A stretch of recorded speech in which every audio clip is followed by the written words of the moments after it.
Life has been full of tough times with a few lucky moments. Losing my parents when I was young hurt a lot, like a pain that never goes away. But I got lucky when the elderly couple next door, the Parkers, took me in. They were the kindest people you could imagine, treating me like their own granddaughter instead of someone they were helping out. We didn't have much money, but we had a lot of love, and that's what mattered. When I turned 18 and was thinking about college, the Parkers died in a car accident. Suddenly, I was alone again. They left me some money for school in their old house in the suburbs. It was a cozy place with lots of memories, but it felt too sad to stay there. So I sold it and bought a small apartment in the city near the college where I enrolled to study financial management.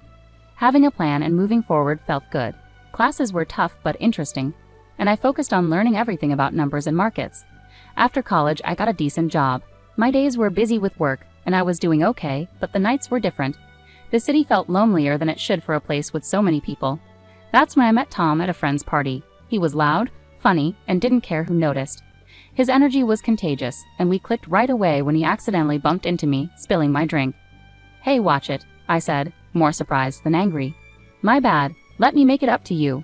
What were you drinking?" Tom said with a big grin. "Beer, just beer," I replied, trying not to smile too much.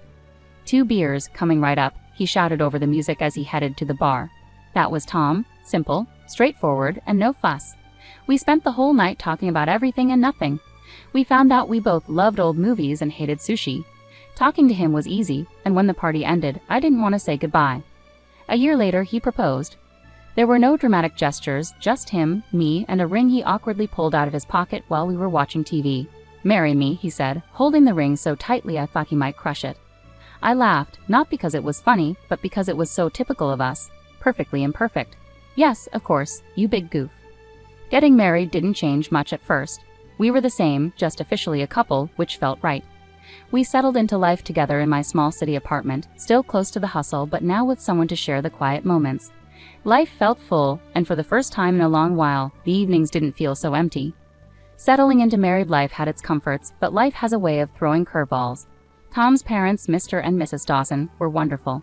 They lived in a cozy suburban home and welcomed me with open arms from the start. I could see where Tom got his easygoing nature.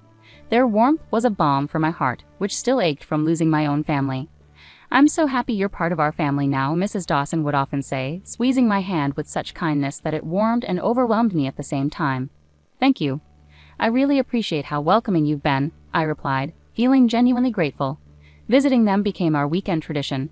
Those days were filled with backyard barbecues and long conversations over cups of hot coffee. Life felt good, simple, and sincere. But then things changed. Tom was called away on a long business trip, a whole year out of state. It was a great opportunity for his career, but the timing couldn't have been worse. Just as he left, Mr. and Mrs. Dawson's health declined rapidly. It happened so quickly that Mrs. Dawson, bless her heart, sounded frantic with worry when she called. "Grace, I hate to ask, but I really need your help here. Mr. Dawson is not doing well," her voice thick with tears she was trying to hold back. Without a moment's hesitation, I packed a bag and went to the suburbs. Seeing Mr. and Mrs. Dawson so frail shook me deeply. He had always been a pillar of strength and now looked fragile, connected to life through a tangle of medical equipment. I seamlessly settled into their routine, taking care of cooking and cleaning while Mrs. Dawson focused on Mr. Dawson's care. In the evenings, I sat by their side, reading aloud his favorite books, often finding him asleep before I finished a chapter. "Thank you, Grace," he'd whisper on the good days, his voice a mere whisper of its former strength. "It's my pleasure, really," I'd reply, squeezing his hand gently, hoping to offer comfort through my touch.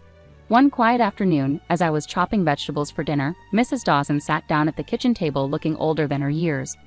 "Grace, I don't know how to say this, but we're in a bit of a bind," she began, nervously twisting her hands together. "Mr. Dawson was the main earner, you know, and with him like this?" I set down the knife, giving her my full attention. "We're in a tight spot, honey.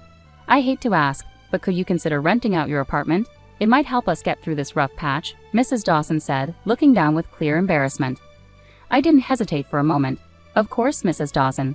I'll take care of it right away," I said firmly, wanting to ease her worries. The apartment rented out quickly, and every month I faithfully sent the rental income to Mrs. Dawson, along with money for groceries and bills. It wasn't easy. The commute to my city job became a daily struggle. But family sticks together, right? That's what I kept reminding myself, even on the toughest days. "You're a lifesaver, Grace," Mrs. Dawson would often say, her relief palpable each time I handed over the money. "It's what family does." I'd reply, though some nights, lying in the guest room and hearing distant sirens from the city, I couldn't help but feel the weight of my responsibilities. Harry's calls were my only relief, his voice a connection to another world. "How are things going, Grace? Are you managing okay?" His concern was always clear, even through the static of our long-distance calls. "We're managing. Don't worry about us," I would say, forcing cheerfulness into my voice to ease his concerns. Life at the Dawsons took a sharp turn when Emily, Mrs. Dawson's daughter from her first marriage, unexpectedly showed up. The atmosphere changed instantly. She had a presence that felt like a cold draft sneaking under the door. I didn't know Emily well, but I'd heard enough from Harry and seen her tense visits with Mr. and Mrs. Dawson. My days were already stretched thin with long commutes and caring for Mr. Dawson, who was now bedridden and declining rapidly. Emily's arrival added a new layer of tension. It was clear she planned to stay, making herself at home as if she owned the place. One evening, after a particularly tough day, Mr. Dawson motioned for me to come closer, his voice a strained whisper. "Grace, you need to watch out for Emily.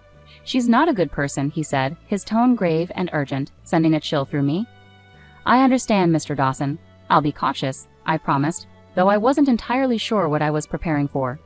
True to Mr. Dawson's warning, Emily wasted no time asserting her authority.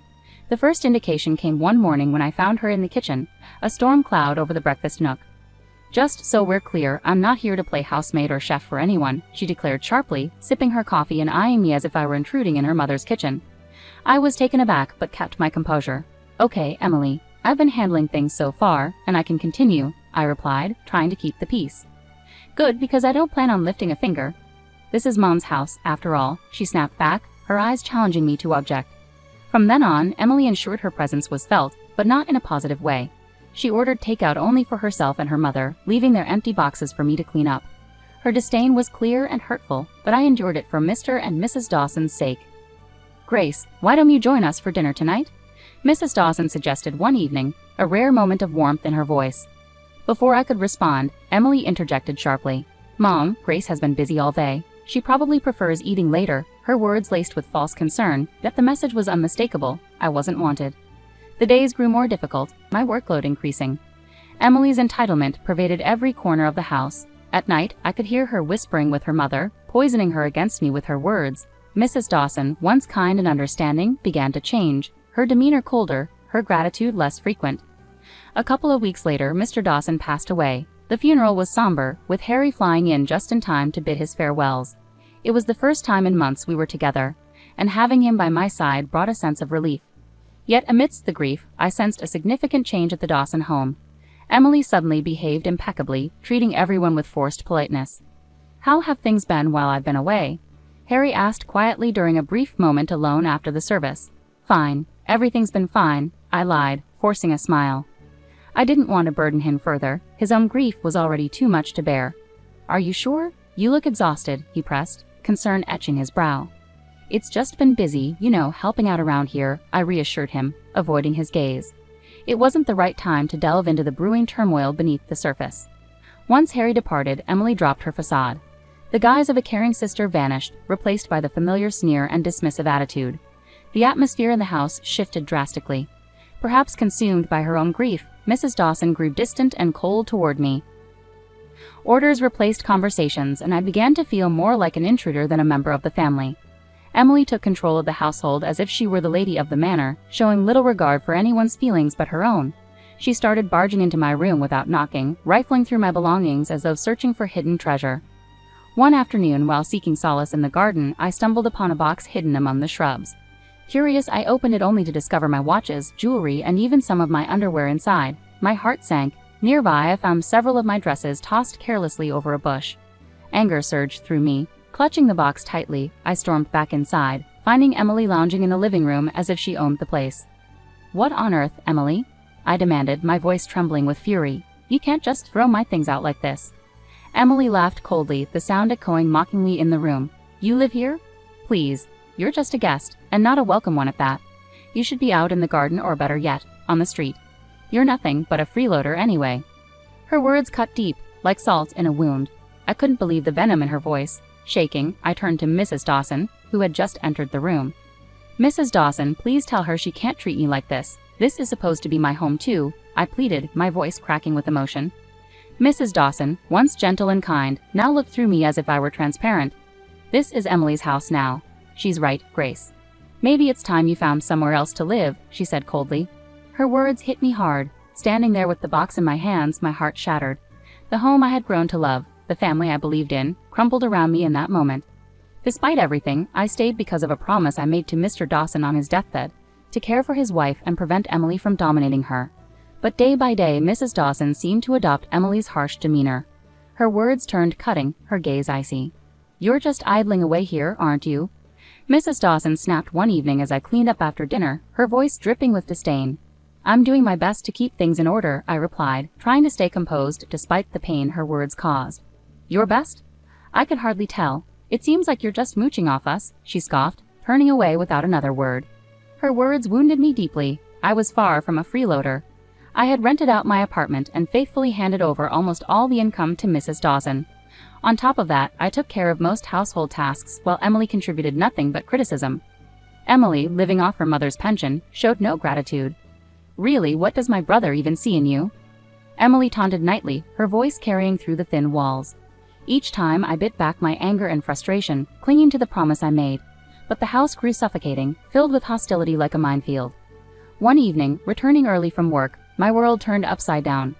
I walked in on Emily and Mrs. Dawson in a heated discussion in the living room, unaware of my presence. "We need to convince her to sell that apartment of hers. You know how much we could use that money," Emily said greedily and calculatingly. "Yes, but how do we persuade her? Grace isn't naive. She won't just hand it over," Mrs. Dawson replied, frustration and greed evident in her voice. "Leave it to me, Mom. I'll charm her into it.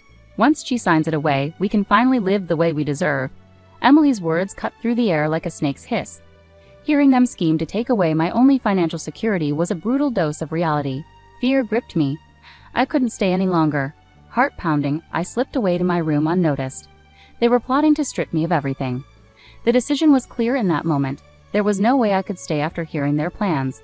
Quickly gathering my essentials, hands trembling, every second in that house felt like a countdown to disaster. I didn't bother with goodbyes. They didn't deserve them. Sneaking out the back door, I called a taxi to take me to the station. Sitting on the train to Harry's, doubts gnawed at me. Would he understand? Would he take their side? The uncertainty weighed heavily, but the fear of staying was more daunting.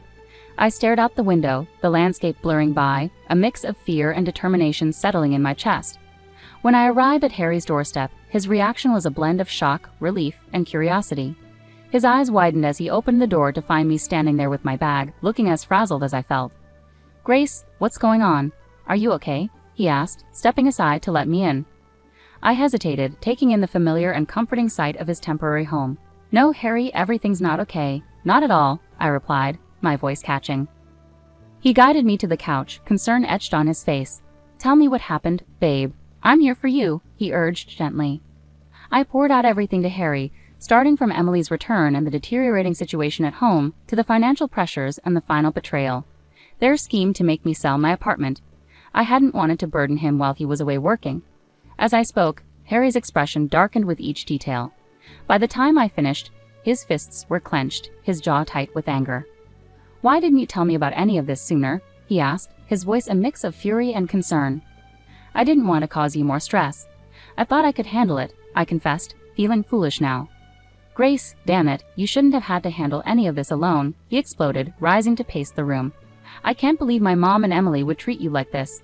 He stopped abruptly and faced me, his eyes blazing with determination. "I won't let anyone treat my wife that way. No way," he declared firmly, pulling out his phone. I watched, heart pounding, as Harry dialed his mother. The phone barely rang twice before she answered. I couldn't hear her side of the conversation, but the tension in Harry's posture spoke volumes. "Mom, this has to stop. I know everything now, and I won't stand for it. If Emily doesn't leave and if you don't start treating Grace with respect, we won't be able to support you anymore. No more financial help, nothing." Harry's voice was firm, leaving no room for negotiation. There was a terse exchange, followed by silence. Harry's grip tightened around the phone. "Fine. If that's your decision, then you've made mine," he said finally, hanging up. He turned to me, his expression softening. "Looks like it's just us now, babe." "That's all we need," he said, coming over to embrace me. I leaned into him, finding solace in his arms amid the storm of emotions. "Just us," I whispered, feeling the truth of his words. Now on our own, it felt right. Harry and I stayed up late into the night, planning our future without the burden of supporting his mother and Emily. We discussed practical matters like my remote work and our financial strategies, laying the groundwork for a new chapter together, just the two of us. Whatever happens, we're in this together. You and me against the world, right? Harry said with a determined smile. Absolutely, I replied, feeling reassured with him beside me. Against the world. The next few days were incredibly busy. I arranged to work from home with my job, which they agreed to. Harry helped me move my things out of storage and set up the home office in his living room corner. It wasn't perfect, but it was ours, and it felt peaceful. A week passed, and just when things seemed calm, I received a startling call that felt like a blast from the past. It was Mrs. Dawson, her voice now a mix of desperation and boldness. Grace, why haven't I received the money for this month? You know we really need it, she demanded straight away. I was speechless for a moment, shocked by her audacity. After everything, you still expect me to keep supporting you? I asked, more amazed than angry. In the background, Emily's voice came through, angry and sharp. She's just ungrateful. Make her send the money. Taking a deep breath to calm myself, I remembered their hurtful words that had cut deep. Mrs. Dawson, Emily called me a heartless beggar. I can't send money to people who treat me so badly. I'm done. There was silence on the other end, and I imagined Mrs. Dawson's stunned expression. But we're family, she finally said, her voice a mix of anger and pleading. No, family doesn't treat each other like this. Goodbye, Mrs. Dawson, I said firmly, hanging up before she could reply. The call shook me, but Harry was there, supportive as ever. You did the right thing, Grace. It's time they learned to stand on their own, he said, putting his arm around me for comfort. Not long after we settled back into our hometown, another surprise came our way. I found out I was pregnant. It was unexpected but brought us immense joy, and suddenly, the future looked bright with possibilities. We decided it was time to sell my apartment and buy a small house in the suburbs, close to a good school for our child. As we planned our move, another call came from Mrs. Dawson. This time her tone was different, desperate, and almost pitiful. Grace, I've made a mistake. Emily made me sell the house, took the money, and left me with nothing. Could I come and live with you and Harry? Her voice trembled with pleading. Her request stunned me. After everything that had happened, this was a test of my determination. Mrs. Dawson, you chose this path when you sided with Emily against us. There were other choices you could have made, I replied firmly, though my emotions were in turmoil. I know I've made mistakes, but you have a kind heart. Can't you forgive an old woman for her wrong choices? She pleaded. I sighed deeply, feeling a twinge of sympathy, but also holding firm to the consequences of her choices. I forgave you long ago, but that doesn't mean I can welcome you back into my life. You need to face the outcomes of your actions, just as I have, I said before ending the call and blocking her number. With determination, we moved ahead with our plans, buying a charming house with a small garden where our child could grow and play. On a lazy Sunday morning, as I leisurely flipped through the newspaper over coffee, a headline caught my attention. Local woman arrested for massive fraud scheme. There in the picture was Emily, in handcuffs and looking defeated. I couldn't help but feel a mix of shock and perhaps a small sense of vindication. Harry, look at this, I called out, holding up the newspaper for him to see. It's Emily. She's been arrested for fraud. Harry took the newspaper, his expression serious as he scanned the article. Wow, can't say I'm surprised, but it's a lot to process. Yeah, it is, but she made her decisions, and now she's dealing with the consequences, I replied, feeling a sense of closure I hadn't realized I needed. Over time, we heard through friends that Mrs. Dawson was living in a small apartment, working 2 jobs to make ends meet. Her pension wasn't enough to cover her living expenses and repay the debt Emily had left behind. Have you heard about your mom? Harry's friend, Matt, brought it up one evening during a backyard barbecue. Yeah, I heard, Harry replied, tending to burgers on the grill. His voice held a hint of sadness, but also determination. She chose her path, Matt. It's tough, but that's how it goes. Matt nodded, understanding the unspoken boundaries. You're right, man. Just wanted you to know. After that, the conversation lightened, with talk turning to sports and work as the evening progressed. Life moved forward, and so did we. The joy of our new life became even clearer when Mia arrived. Becoming parents changed everything. It shifted our priorities, our dreams, and even started to heal some old wounds by filling them with new love. Can you believe she's ours? I whispered to Harry one night as we watched Mia sleeping peacefully in her crib. She's perfect, Grace. Absolutely perfect, Harry whispered back, his voice filled with emotion.